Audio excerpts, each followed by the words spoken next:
The thinking, language, and practice of a person-centered approach to supporting people with disabilities emerged in the 1970s, along with the process of deinstitutionalization. 40 years later, we face great challenges in our efforts to remain faithful to the intent and spirit of work that honors the citizenship of all and builds a beloved community that works for everyone.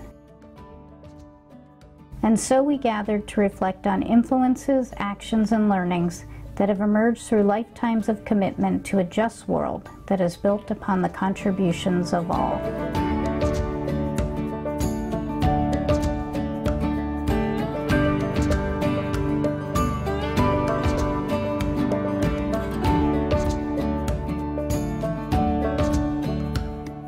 We benefited a lot, I think, from learning about PASS and using it and applying it to deep conversations about what was not working in programs. But then John and I started thinking, well, that's good about what's not working and what do we not want, but what do we want?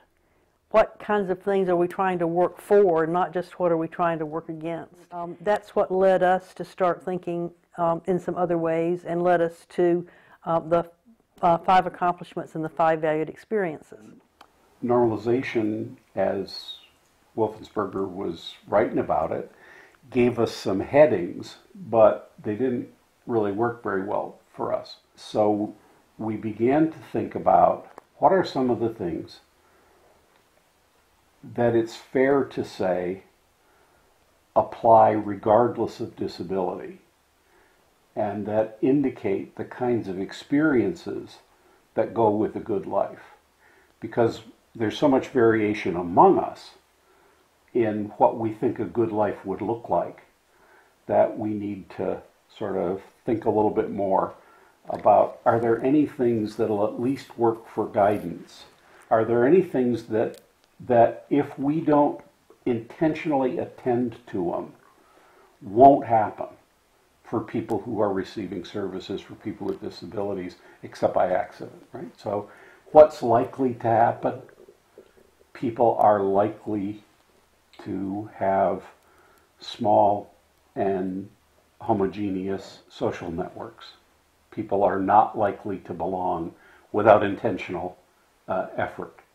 People are not likely to be able to exercise autonomy, to be in charge of their lives. The sort of default position that we're wired for socially is to put them, not us, but them, under supervision, under control.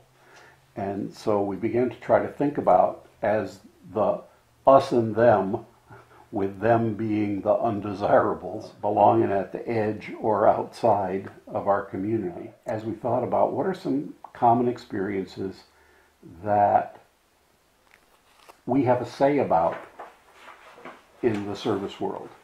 There are lots of things that we thought aren't our business, aren't the service system's business. People's religion and spirituality, for example. It's a vital dimension of people's lives. We don't think it's our business to create the conditions under which people can pursue their own spiritual growth and development. It's not our business to sort of make that into something we want to do. And about that time, we ran across a thinker called Thomas Gilbert, who was a student of B.F. Skinner's, and tried to apply Skinner's ideas about applied behavior analysis to industry. One of the things that he came to as an insight was that it was critically important to identify what human activity was trying to accomplish. And so he defined quality in terms of accomplishment, and he defined accomplishment in terms of valued experiences. So we've got Eric Tristan telling us that we need to find ideals, and we need to look for dimensions of human experience that we never get finished with. So we never get too good at choosing, never get too good at deepening our belonging, our citizenship. We never get too good at sharing the places and the activities and the rituals of community life in a skillful and satisfying way. We never get too good at developing our capacity to bring our distinctive gifts to other people. We can't finish fulfilling the valued social role of citizen. We end up with these 5 kind of valued experiences that let us apply Thomas Gilbert's idea and say, these are the things that we're trying to accomplish. We want to support the experience of belonging. And that's not going to happen if people don't actively and intentionally participate in community life. We want to support people's growth in their capacity and their opportunity to choose. That means that we have to figure out what the conditions for this person are that allow them to develop and to exercise their autonomy. We want people to bring their gifts. So that leads us to say, how can we help people to develop their competency, their signature strengths? That's kind of the basic idea. And because we had been working for a number of years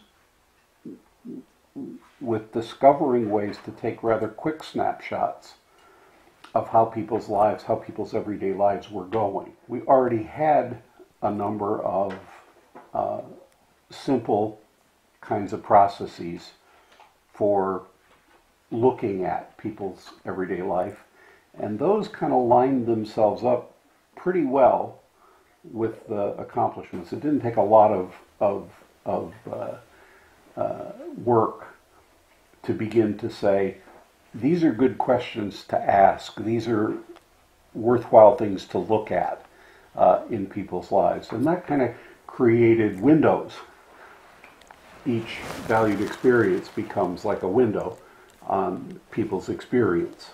And it also becomes a container for shaping intention, which is what person-centered planning is about, shaping collective intention around what a particular person finds meaningful and valuable in composing a life that they and the people who love them find worth living.